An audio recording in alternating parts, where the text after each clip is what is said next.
Hi friends, welcome back to movie bites. Open చేయగానే తిత్లీ అనే అమ్మాయిని చూపిస్తారు. ఆమె తన తాతయ్యకి వాటర్ తీసుకెళ్లిస్తుంది. కానీ వాళ్ళ తాతయ్య ఆమెకి రెస్పాండ్ అవ్వడు. యాక్చువల్ గా అతను ఒక స్టోరీ రైటర్. అతను రాసే స్టోరీస్ అన్ని చాలా భయంకరంగా ఉంటాయి. స్టోరీస్ ని టైప్ రైటర్ లో టైప్ చేసి బుక్ ప్రింట్ చేస్తూ ఉంటాడు. తర్వాత తిత్లీ వాళ్ళ నానమ్మ దగ్గరికి వెళ్లి ఆ స్టోరీస్ గురించి అడుగుతుంది. దాంతో వాళ్ళ నానమ్మ ఆ స్టోరీస్ లోంచి ఒక స్టోరీ చెప్పడం స్టార్ట్ చేస్తుంది. ఓపెన్ చేయగానే ఇద్దరు best friends Gopi and Maya bike పైన ఒక అడవి దారిలో వెళ్తూ ఉంటారు. వాళ్ళలా ఎక్కడికి వెళ్తున్నారంటే యాక్చువల్ గా గోపి అడవి సరౌండింగ్స్ లోని ఒక అందమైన అమ్మాయిని చూశానని చెప్పి మాయకి చెబుతాడు. అందువల్ల తనని కలవడానికి వెళ్తూ ఉంటారు. అలా కొద్ది దూరం వెళ్ళాక దారిలో ఒక కుక్క రోడ్డు పైన కూర్చొని ఉంటుంది. దాన్ని చూడగానే వాళ్ళిద్దరూ భయపడి ఆగిపోతారు. అదే టైంకి ఆ కుక్క ఓనర్ హ్యారీ అక్కడికి వచ్చి తన డాగ్ పేరు బూరి అని, అది ఎవరిని కరవదని చెప్పి పక్కకి పంపిస్తాడు. యాక్చువల్ గా హ్యారీ అక్కడే రోడ్ సైడ్ లో ఒక చిన్న టీ షాప్ పెట్టుకుని ఉంటాడు. అందువల్ల మాయ అండ్ గోపిని టీ తాగేసి వెళ్ళమని చెప్పి రిక్వెస్ట్ చేస్తాడు. దాంతో వాళ్ళిద్దరూ స్కూటీ పార్క్ చేసి టీ తాగడానికి వెళ్తారు. అప్పుడు హ్యారీ వాళ్ళిద్దరిని ఆ దారిలో వెళ్ళడానికి రీజన్ ఏంటని చెప్పి అడుగుతాడు. కానీ వాళ్ళు నిజం చెప్పకుండా ఊరికే సరదాగా లాంగ్ డ్రైవ్ కోసం వచ్చామని చెబుతారు. అప్పుడు హ్యారీ మాట్లాడుతూ, మీరు ఈ అడవిలో తిరగకూడదు, అక్కడ ఒక టవర్ ఉంది, అందరూ ఆ టవర్ దగ్గర దెయ్యం ఉందని చెప్పి అంటూ ఉంటారు. అంతేకాకుండా కొన్నాళ్ళ క్రితం కొంతమంది అబ్బాయిలు ఇక్కడికి పిక్నిక్ జరుపుకోవడానికి వచ్చారు. అప్పుడు సడన్ గా వర్షం మొదలయ్యింది అండ్ వాళ్ళంతా మాయమైపోయారు. కాసేపటికి సడన్ గా మెరుపులు మెరిసి గాల్లో నుంచి ఆ అబ్బాయిల డెడ్ బాడీస్ వచ్చి కింద పడ్డాయి. ఇది జరిగిన తర్వాత అక్కడ దెయ్యం ఉందని తెలిసి జనాలు ఆ ప్లేస్ కి వెళ్లడం మానేశారని చెబుతాడు. ఇదంతా విన్న తర్వాత మాయాకి చిన్నగా భయం మొదలవుతుంది. అందులోనూ ఆ ప్లేస్ కూడా చూడడానికి చాలా భయంకరంగా ఉంటుంది. దాంతో మాయా గోపిని వెనక్కి వెళ్ళిపోదామని చెప్పి చెబుతుంది. కానీ గోపి మాత్రం ఎలాగైనా సరే ఆ అమ్మాయిని కలవాల్సిందే అని చెప్పి అంటాడు. దాంతో చేసేదేమీ లేక మాయా భయపడుతూనే గోపితో కలిసి ఆ టవర్ దగ్గరికి వెళ్తుంది. ఆ టవర్ కింద ఒక చిన్న రూమ్ ఉంటుంది. గోపి ఆ అమ్మాయి ఆ రూమ్ లోనే ఉందని చెప్పి ఆ అమ్మాయిని పదే పదే పిలుస్తూ ఉంటాడు. కానీ ఆ సైడ్ నుంచి ఎటువంటి రెస్పాండ్ ఉండదు. అప్పుడే లోపల ఏదో భయంకరమైన క్రియేచర్ ఉన్నట్టు మనకు చూపిస్తారు. తర్వాత మాయ టవర్ పైకి ఎక్కి ఆ ప్లేస్ ని గమనిస్తూ ఉంటుంది. ఆ ప్లేస్ అంతా తెల్లని దారాలతో చుట్టుకొని ఉంటుంది. దాంతో మాయాకి అక్కడ ఉండడం సేఫ్ కాదనిపించి వెంటనే గోపి దగ్గరికి వెళ్లి అక్కడ నుంచి వెళ్ళిపోదాం రమ్మని చెప్పి చెబుతుంది. కానీ గోపి మాత్రం ఆ అమ్మాయిని ఎలాగైనా చూసి తీరాల్సిందే అని ఆ డోర్ ని కంటిన్యూగా కొడుతూ ఆమెని పిలుస్తూనే ఉంటాడు. కానీ ఎలాంటి రెస్పాండ్ ఉండదు. దాంతో మాయ గోపిని వదిలేసి వెళ్ళిపోతుంది. కానీ తన ఫ్రెండ్ ని అలా వదిలేసి వెళ్ళిపోవడం ఇష్టం లేక గోపి కోసం మళ్ళీ తిరిగి అతని కోసం వస్తుంది. కానీ అక్కడ గోపి కనిపించడు. దాంతో మాయ ఫుల్ గా టెన్షన్ అయిపోయి గోపిని వెతుకుతూ ఉంటుంది.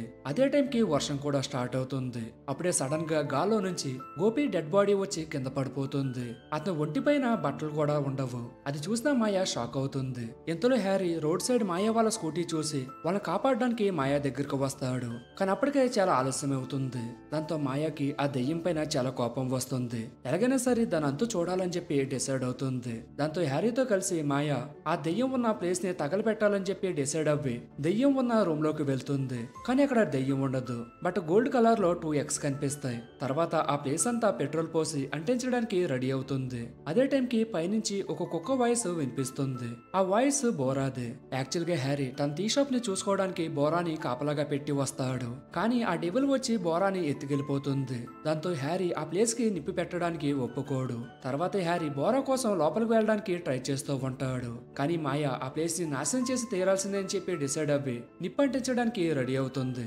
ఇంతలో ఫస్ట్ స్టోరీ పూర్తవుతుంది. ఆ స్టోరీ ఉన్న తిత్లీ వాళ్ళ నానమ్మతో మాయ ఆ ప్లేస్ ని కాల్ చేసిందా లేదా అని చెప్పి అడుగుతుంది. దానికి వాళ్ళ నానమ్మ వర్షం పడడం వల్ల ఆ ప్లేస్ ని కాల్చలేకపోయిందని చెబుతుంది. తర్వాత తిత్లీ సెకండ్ స్టోరీ చెప్పమని వాళ్ళ నానమ్మని రిక్వెస్ట్ చేస్తుంది. కానీ ఆమె చెప్పకపోయేసరికి తిత్లీకి ఇంకా ఆ స్టోరీస్ లో ఏమున్నాయో తెలుసుకోవాలని చెప్పి తానే స్టోరీ చదవడం స్టార్ట్ చేస్తుంది. ఓపెన్ చేయగానే husband Gagan and wife Padmani చూపిస్తారు. వాళ్ళిద్దరూ సైకిల్ పైన వెళ్తూ ఉంటారు. పద్మ స్కూల్ టీచర్ గా జాబ్ చేస్తూ ఉంటుంది అండ్ ఆమె ప్రెగ్నెంట్ కూడా. డెలివరీ టైం దగ్గర పడడంతో స్కూల్ కి లీవ్ పెట్టేస్తుంది. వాళ్ళిద్దరూ వెళ్తూ ఉండగా సడన్ గా వర్షం స్టార్ట్ అవుతుంది. అప్పుడే దారిలో పద్మ స్టూడెంట్స్ చింటూ అండ్ బబ్లీ కనిపిస్తారు. ఆ పిల్లలు పద్మని బాగా మిస్ అవుతున్నామని చెప్పి తొందరగా స్కూల్ కి తిరిగి వచ్చేయమని రిక్వెస్ట్ చేస్తారు. వర్షం పడడంతో పద్మ తమతో పాటు తెచ్చుకున్న అంబ్రెల్లాని ఓపెన్ చేయడానికి ట్రై చేస్తుంది. కానీ అది డ్యామేజ్ అయి ఉండడం వల్ల ఓపెన్ అవ్వదు. దాంతో పద్మ ఇల్లు దగ్గరే కదా, నేను వెళ్ళిపోతాను, మీరు వెళ్ళి ఈ అంబ్రెల్లాని రిపేర్ చేసుకుని తీసుకురండి అని గగన్ కి చెబుతుంది. దాంతో గగన్ సరేనని చెప్పి అంబ్రెల్లాని రిపేర్ చేసే షాప్ కి వెళ్తాడు. అక్కడ చెత్త ఛత్రి చాచా అనే ఒక ఏజ్డ్ పర్సన్ ఉంటాడు. చాచాకి కళ్ళు సరిగా కనిపించవు. అంతేకాకుండా నడుము నొప్పి వల్ల సరిగ్గా నిలబడడానికి కూడా చాలా ఇబ్బందులు పడుతూ ఉంటాడు. గగన్ తన గొడుగుని రిపేర్ చేయమని ఇచ్చి అంతకుముందు రిపేర్ చేయడానికి ఇచ్చిన ఇంకొక గొడుగుని ఇమ్మని చెప్పి అడుగుతాడు. దానికి ఆ ముసలి వ్యక్తి ఆ గొడుగుని తెచ్చిస్తాడు. అది చూసిన గగన్ చాలా హ్యాపీ అవుతాడు. ఎందుకంటే ఆ గొడుగు కొత్త గొడుగులాగా చాచా దాన్ని రిపేర్ చేసి ఉంటాడు. తర్వాత గగన్ డబ్బులు ఎంత ఇవ్వాలని చెప్పి అడుగుతాడు. దానికి చచ్చా పేమెంట్ అయిపోయిందని చెబుతాడు. దాంతో గగన్ ముందే డబ్బులు ఇచ్చి మర్చిపోయి ఉంటాను అనుకోని ఆ గొడుగుని చూస్తూ హ్యాపీగా వెళ్ళిపోతాడు. నెక్స్ట్ సీన్ లో గగన్ అండ్ పద్మ డిన్నర్ చేస్తూ ఉంటారు. అదే టైం కి సడన్ గా పద్మ తింటున్న ఫుడ్ లో ఒక బొద్దింక వస్తుంది. అది ఎలా వచ్చిందో వాళ్ళకు కూడా అర్థం కాదు. తర్వాత కాసేపటికి పద్మకి ఫేవరిష్ గా అనిపిస్తుంది. అదే విషయం గగన్ కి చెబుతుంది.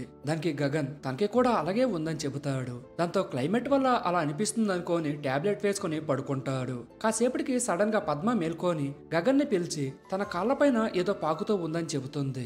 దాంతో అతను అదేంటో చూడగా ఒక బొద్దింక కనిపిస్తుంది. దాన్ని చూసిన గగన్ ఇంత చిన్న దానికే భయపడిపోతావా అని అంటాడు. అప్పుడే సడన్ గా గగన్ నోట్లో నుంచి ఒక బొద్దింక బయటకు వస్తుంది. ఇంకంతే తెల్లవారేసరికల్లా వాళ్ళిద్దరూ చనిపోతారు. మరోవైపు చాచా ఫుల్ ఎనర్జెటిక్ గా మారిపోతాడు.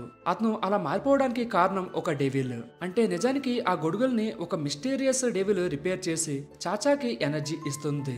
దానికి బదులుగా గొడుగులతో పాటు దానికోసం వచ్చిన మనుషుల వెంట వెళ్లి వాళ్ళ ప్రాణాలని తీసుకుంటుంది. నెక్స్ట్ సీన్ లో చాచాని చూపిస్తారు. అతను చెడిపోయిన గొడుగుల్ని తీసుకొని ఒక చెట్టు దగ్గరికి వెళ్లి వాటిని ఆ చెట్టు దగ్గర పెడతాడు.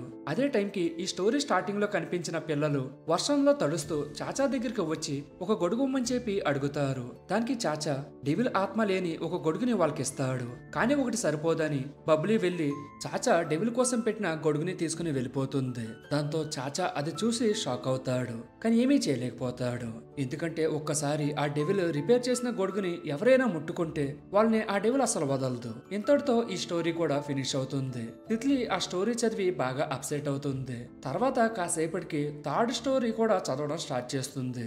ఓపెన్ చేయగానే తాన్యా అనే ఒక లేడీని చూపిస్తారు. తాన్యా తన కొడుకు సన్నీ బర్త్డే సందర్భంగా పిక్నిక్ కి వచ్చి ఉంటారు. తర్వాత సన్నీని జాగ్రత్తగా ఉండమని చెప్పి సన్నీ కోసం బర్త్డే కేక్ అండ్ అతని ఫేవరెట్ ఫుడ్ పిజ్జాని చేసుకుని రావడానికి వెళ్ళి ఉంటుంది.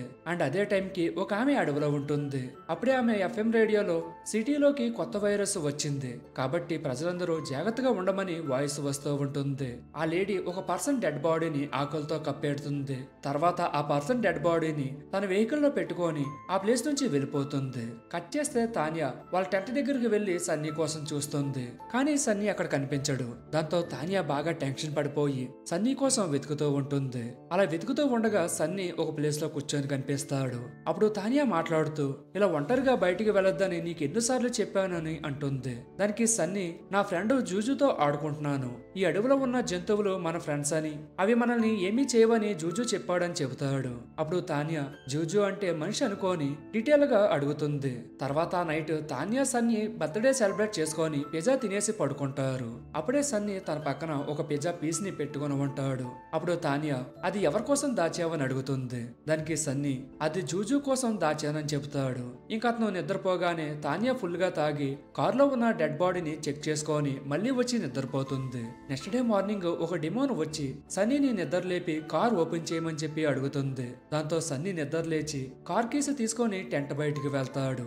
కాసేపటికి తాన్యా మేల్కొని టెంట్ బయటికి వెళ్లి కార్ ని చూసి షాక్ అవుతుంది. ఎందుకంటే కార్ కి బ్లడ్ మార్క్స్ అంటుకొని ఉంటాయి. దాంతో తాన్యా కార్ డిక్కీని ఓపెన్ చేసి చూస్తే అక్కడ డెడ్ బాడీ కనిపించదు. అదే విషయం సన్నీని అడిగితే ఆ కార్లో ఉన్న పర్సన్ లేచి వెళ్ళిపోయాడని చెబుతాడు. అప్పుడు తాన్యాకి ఇదంతా డిమోన్ పనేనని చెప్పి అర్థమవుతుంది. అంటే ఇన్నాళ్ళు సన్నీతో ఆడుకునే జూజు ఒక డిమోన్ అని తెలుసుకొని షాక్ అవుతుంది. యాక్చువల్ గా ఆ డిమోను తాన్యాను కూడా సెక్సువల్ గా అబ్యూస్ చేస్తూ చాలా రోజుల నుంచి వేధిస్తూ ఉంటుంది. ఇప్పుడు సన్నీకి కనిపించడంతో ఎలాగైనా సరే ఆ డిమోన్ అంతు చూడాలని డిసైడ్ అవ్వి ఆ డిమోన్ ని వెతుక్కుంటూ అడవిలోకి వెళ్తుంది. అలా తాన్యా ఒక ప్లేస్ కి వెళ్లి ఆ డిమోన్ ని పిలుస్తూ ఉంటుంది. ఎంతసేపు పిలిచినా అది రాకపోయేసరికి తాన్యా తన మాటలతో దాన్ని బాగా రెచ్చగొడుతుంది. అప్పుడు సడన్ గా పైనుంచి ఒక బాక్స్ కింద పడుతుంది. అందులో ఒక పీస్ ఉంటుంది. అంటే డిమోను ఆ పర్సన్ ని తినేసి ఉంటుంది. అది చూసి తాన్యా చాలా భయపడిపోయి సన్నీ దగ్గరికి వెళ్లి ఆ ప్లేస్ నుంచి వెళ్ళిపోతుంది. అదే టైంకి వర్షం స్టార్ట్ అవుతుంది. తాన్యా ఆ వర్షంలోనే కార్ డ్రైవ్ చేసుకుంటూ చాలా దూరం వెళ్తుంది.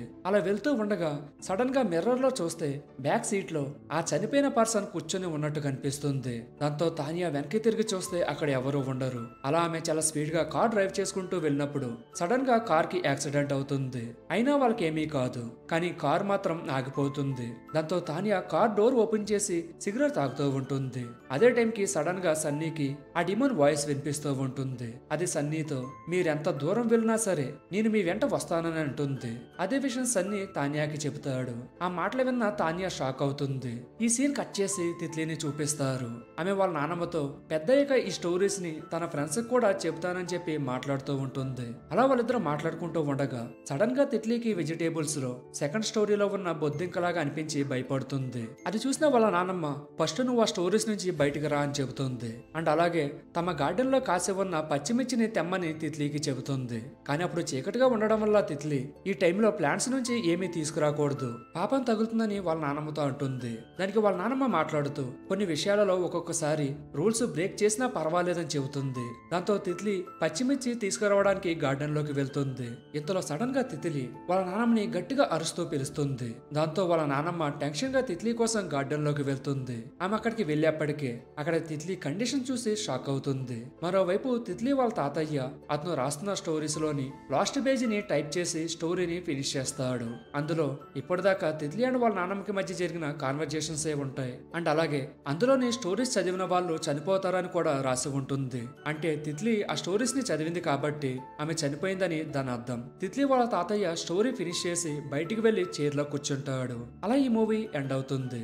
సో ఇది ఫ్రెండ్స్ ఇవాల్టి వీడియో. ఈ వీడియో పైన మీ ఒపీనియన్ ఏంటో కామెంట్ సెక్షన్ లో చెప్పండి. అండ్ అలాగే ఈ వీడియో కూడా మీకు నచ్చినట్టయితే లైక్ చేసి మీ ఫ్రెండ్స్ అండ్ ఫ్యామిలీ మెంబర్స్ కూడా ఈ వీడియోని షేర్ చేయండి. అండ్ మన ఛానల్ ని సబ్స్క్రైబ్ చేసుకోవడం అయితే మర్చిపోకండి ఫ్రెండ్స్. మరొక వీడియోతో మళ్ళీ కలుద్దాం. Thank you friends. జై హింద్.